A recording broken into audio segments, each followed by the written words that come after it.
गलत फहमियों का कुर्ता आप अभी भी पहने हुए बैठे हैं या खूंटी पर टांग दिया है?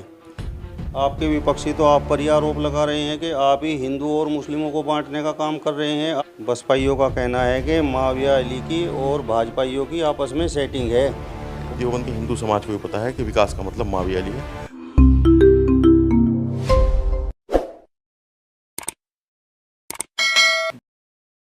नमस्कार, स्वागत है आप सभी का हिंदुस्तान 24 पर और मैं आप सबके साथ विपिन चौधरी।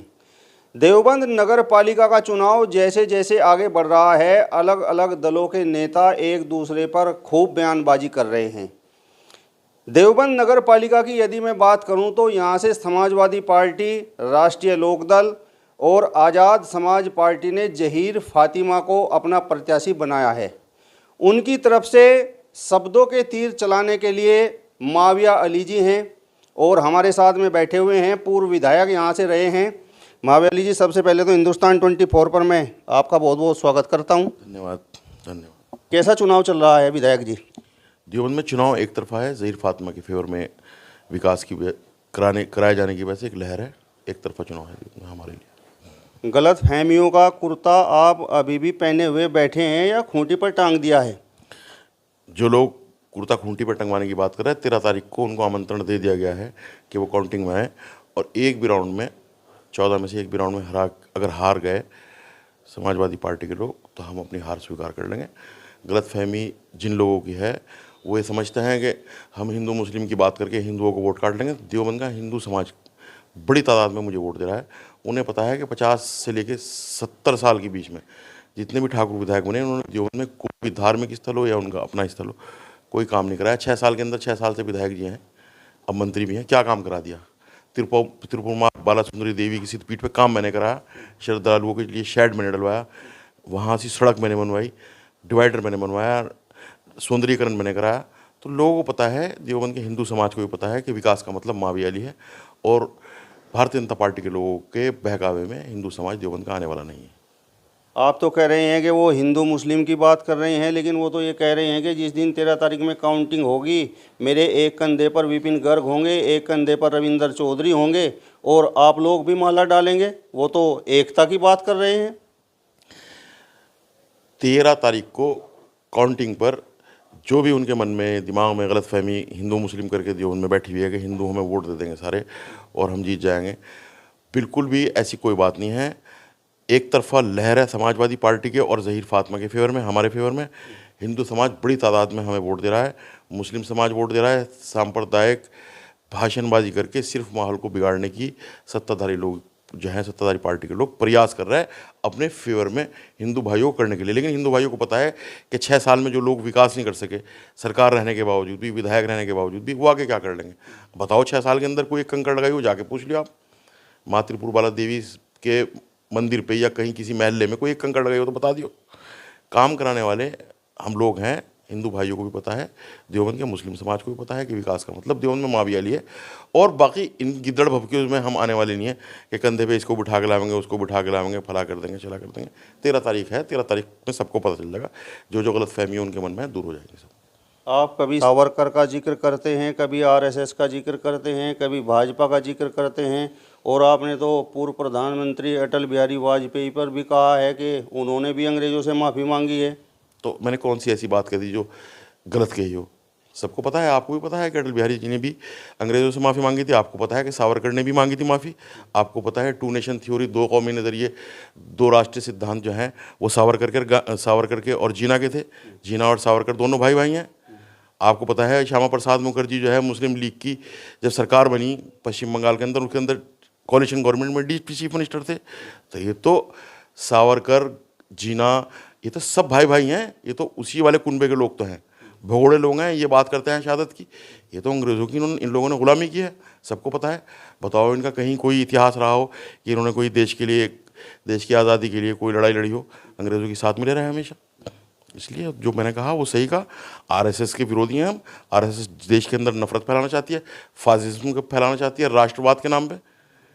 हम आरएसएस के विरोधी हैं क्योंकि वो अलगाववादी, मुसलमानों को और हिंदुओं को अलगाव महसूस कराना चाहती है, इसलिए आरएसएस के विरोधी हैं। और हर सेकुलर हिंदू हो या मुसलमान, सब लोग आरएसएस के विरोधी हैं। इसमें कौन सी नई बात है?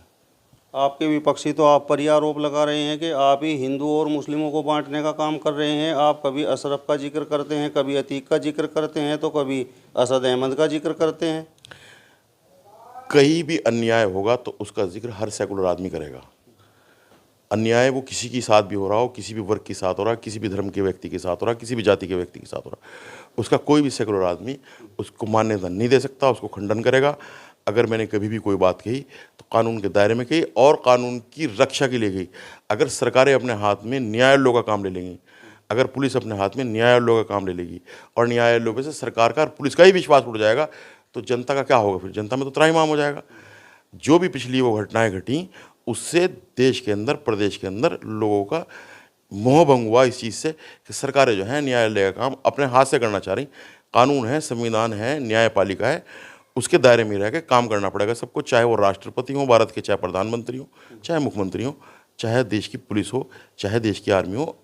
अपने एक ही जो संविधान है, संविधान का रहेगी, बीच संविधान के दायरे में रह के सबको काम करना पड़ेगा। वो हिंदू मुस्लिम जाति कोई भी हो, सबको संविधान के दायरे में रह के काम करना पड़ेगा। पर्सनलाइज कुछ चीज़ नहीं होती, व्यक्तिगत कुछ चीज़ नहीं होती, सब चीज़ जो है वो संविधान के दायरे में है, तो उसी में काम करना चाहिए सब। बसपाइयों का कहना है कि माविया अली की और भाजपाइयों की आपस में सेटिंग है, और भाजपाई तो माविया अली पर निशाना साधते हैं और माविया अली जी भाजपा पर निशाना साधते हैं। जो लोग ये बात कहते हैं वो ये बताएं कि उनके ऊपर सरकार के इस 6 साल के पीरियड के अंदर कितने मुकदमे लगे। मेरे ऊपर 54 मुकदमे हैं, मेरे बेटे पे 57 मुकदमे हैं, हमारे पूरे ग्रुप जो हमारे साथी हैं उन पर 450 मुकदमे हैं। जो लोग ये कह रहे हैं कि ए टीम और बी टीम, वो ए और बी टीम बता दें कि उन पर कितने मुकदमे इस सरकार के अंदर लग गए। जो सरकार का विरोध कर रहा होगा मुकदमे, तो उसी पर सरकार लगा रही। सरकार विरोधी भावना से काम ले रही, तो सरकार उन्हीं पे तो मुकदमे लगा रही जो विरोधी हैं उनके। जो लोग कह रहे हैं उन पर मुझे बता दो कितने मुकदमे लग गए, कितनी एफआईआर उनके खिलाफ 6 साल के अंदर दर्ज हो चुकी, कितनी लड़ाई उन्होंने लड़ ली। एनआरसी सीए के अंदर वो लोग कहाँ थे? बताओ कहाँ थे वो लोग जो ए और बी टीम की बात कर रहे हैं? मैं किसी को व्यक्तिगत तौर पे नहीं कहना चाहता, लेकिन मुझे एक आदमी बता दे कि जो हमारे लिए ए और बी टीम की बात कर रहा है उन पर कितने मुकदमे लगे हुए हैं। जिस पार्टी से आप चुनाव लड़ रहे हैं उसके बारे में तो अब चर्चाएं ये हो रही हैं कि मुस्लिम समाज तो इस पार्टी को छोड़कर अब बसपा का रुख कर रहा है। सहारनपुर के बड़े नेता इमरान मसूद कह रहे हैं कि इस निकाय चुनाव में तो दलित मुस्लिम गठजोड़ हो रहा है। मैंने बताया कि स्थानीय निकाय का चुनाव है, विकास का मुद्दा है। वो कहीं भी जगह हो, कोई भी स्थानीय निकाय हो, सब में विकास का मुद्दा है। समाजवादी पार्टी विकास में विश्वास रखती है, हमारे राष्ट्रीय अध्यक्ष विकास में विश्वास रखते हैं। 5 साल की हमने सरकार में अपनी अभूतपूर्व विकास कराया। मुद्दा विकास का है, गठजोड़ का मुद्दा है ही नहीं। न दलित मुस्लिम का मुद्दा है, न हिंदू मुस्लिम का मुद्दा है। मुद्दा विकास का है। जो आदमी विकास कराने का प्रयास करेगा, जो विकास कराने के लिए मन में अपने चेतना रखेगा, उसको लोग वोट देंगे। ये सिर्फ विकास का चुनाव है। मैंने आपको भी बताया कि इससे कोई कॉन्स्टिट्यूशन नहीं बदल जाता ना, इसके अंदर जो है कोई ऐसा प्रावधान है कि आपको कोई गृह मंत्रालय मिल जाएगा। सफाई व्यवस्था को देखनी है, शहर को सुंदर बनाना है, शहर की देखरेख करनी है, आम जन को सुविधाएं देनी है, इसके लिए स्थानीय निकाय का चुनाव होता है। उतनी ही बात जो है पब्लिक के दिमाग में, वो उन्हीं लोगों को वोट देंगे जो अच्छा विकास कर सकते होंगे उनके शहर के अंदर। विधायक जी वो तर्क दे रहे हैं ना कि देखिए बसपा के पास तो दलित प्लस में वोट है और मुस्लिम तो इस वजह से बहुजन समाज पार्टी की तरफ जाएगा कि उसे दिखेगा कि हाँ ये जो है वोट है ये चुनाव जिता सकता है। जो लोग ये तर्क दे रहे हैं उनको ये पता होना चाहिए सन 2022 के विधानसभा चुनाव में मात्र 1 सीट बहुजन समाज पार्टी की है। और जो लोग ये तर्क दे रहे हैं कि ए टीम है बी टीम है, उनको सबको ये पता है कि बी टीम कौन है भारतीय जनता पार्टी की।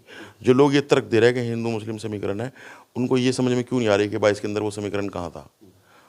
उनको ये समझ में क्यों नहीं आ रही कि सन 2019 के चुनाव में ये समीकरण कहाँ था? विकास का मुद्दा है, लोग विकास पे वोट देंगे। उत्तर प्रदेश के अंदर भारतीय जनता पार्टी की सरकार है और समाजवादी पार्टी को सशक्त अपोजिशन की भूमिका निभाने के लिए उत्तर प्रदेश की जनता ने हमें चुना है और उसको हम बखूबी तरीके से निभा रहे हैं। इमरान मसूद का तो कहना ये है कि जो पिछला चुनाव हुआ था उसमें हम सब लोग मिलकर जियाउद्दीन को हराने के लिए प्रयास कर रहे थे, लेकिन इसके बावजूद वो बड़े कम वोटों से चुनाव हारे थे और अब तो इमरान मसूद भी उनके साथ में है। चुनाव में इमरान भाई या जो भी कोई बात कर रहे हैं उसके लिए 4 तारीख को पोलिंग होनी है और 13 तारीख को काउंटिंग होनी है। सबको अपनी अपनी बातों का जवाब मिल जाएगा। मैं कभी किसी के लिए व्यक्तिगत या पर्सनलाइज नहीं होता। कौन कौन मिलके कब कब चुनाव लड़ रहे थे उसकी तारीखें शायद या उसका साल उनको याद ना हो। मैं तभी भी समाजवादी में था और वो कांग्रेस में थे, और किस किस तरीके से चुनाव हुआ वो शायद उनको याद ना हो, लेकिन जो भी कुछ चीज़ भूली गई होंगी वो 13 तारीख को आने वाली सबके सब याद आ जाएंगी। इसमें कोई बात नहीं है। हमारा मुद्दा तो विकास का है। हम ये कहें कि इमरान भाई बुरे हैं तो इसका मतलब माविया अच्छा हो गया, हम कहें जियाउद्दीन भाई बुरे हैं इसका मतलब माविया अच्छा हो गया, माजिद भाई बुरे हैं माविया अली अच्छा हो गया, वो सब अच्छे हैं। मुझे किसी से कोई नाराज़गी नहीं है। मैं काम करना चाहता हूँ, काम में विश्वास रखता हूँ। देवबंद की जनता को ये पता है कि माविया अली ज़ुबान चलाने से ज़्यादा काम में विश्वास रखता है। हमारे बीच का आदमी है, हमारे घर का, परिवार का, देवबंद का, शहर का आदमी है, हर वक्त हमें अवेलेबल है। इसलिए हिंदू हो, मुसलमान हो, किसी भी जाति का व्यक्ति हो, मुझे वोट कर रहा, मुझे इस बात का पता है।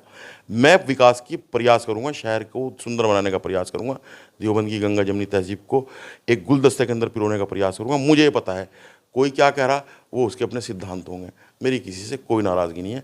सब मेरे भाई हैं, सब आपस में एक हैं, कोई किसी की दिक्कत नहीं। अगर मानो मिसाल के तौर पे इसे चुनाव को हटा दे तो सबके सब जो है अपने अपने हिसाब से विकास का प्रयास करेंगे तो विकास होगा। लेकिन मुझे माविया को बुरा अगर साफ कहने लेंगे तो इसका मतलब वो अच्छे नहीं हो जाएंगे। तो मैं नहीं कह रहा कि किसी को बुरा कि वो बुरे हैं, सब अच्छे हैं। मैं विकास का प्रयास करूंगा, मैं बुरा इंसान हूँ फिर भी विकास का प्रयास करूंगा, शहर के अंदर शहर को सुंदर बनाने का प्रयास करूंगा। और 13 तारीख जो है सब जितनी भी बातें लोग कह रहे हैं उसका सबका रिजल्ट 13 तारीख को पब्लिक के सामने होगा। देवबंद की जनता एक तरफा है। देवबंद के अंदर जो है विकास के नाम पे हमें वोट मिल रहा है। सब धर्म सब जाति एक तरफा वोट दे रहे हैं प्रचंड बहुमत के साथ। इंशाल्लाह 13 तारीख को हम लोग जीतेंगे। आप बार बार विकास की बात कर रहे हैं और कह रहे हैं कि देखिए जनता विकास के नाम पर हमें वोट देगी और हम चुनाव जीतेंगे। तो क्या ये मान लिया जाए कि जो यहाँ से पूर्व में चेयरमैन रहे हैं जियाउद्दीन अंसारी जी, उन्होंने यहाँ पर विकास कार्य कराया ही नहीं? जो लोग इधर उधर की बात कर रहे हैं, जो लोग जातियों की बात करते हैं, जो लोग धर्म की बात करते हैं, उनका लेना देना विकास से होता ही नहीं। और जिस व्यक्ति का विकास से लेना देना होता है वो ना धर्म की बात करता, ना जातियों की बात करता, वो विकास की बात करता है। सन 2012 से लेकर 17 तक देवबंद के अंदर जो विकास हुआ वो आपके सामने है, और सन 2017 से 22 तक जो भी विकास हुआ वो भी आपके सामने है। हमें विकास की बात करनी है, इधर उधर की बात इसलिए नहीं करनी क्योंकि हम विकास करने में भी विश्वास रखते हैं। हमें सिर्फ विकास विकास विकास और विकास करना है देवबंद का। अपने देवबंद को सुंदर बनाना है। हिंदू मुसलमान सब बिरादरी को सबको साथ लेके चलना है। चलिए, तो पूर्व विधायक माविया अली जी को आपने सुना। फिलहाल इस वीडियो में बस इतना ही। अगली वीडियो में फिर आपसे मुलाकात होगी, तब तक बने रहिए हिंदुस्तान 24 के साथ। नमस्कार।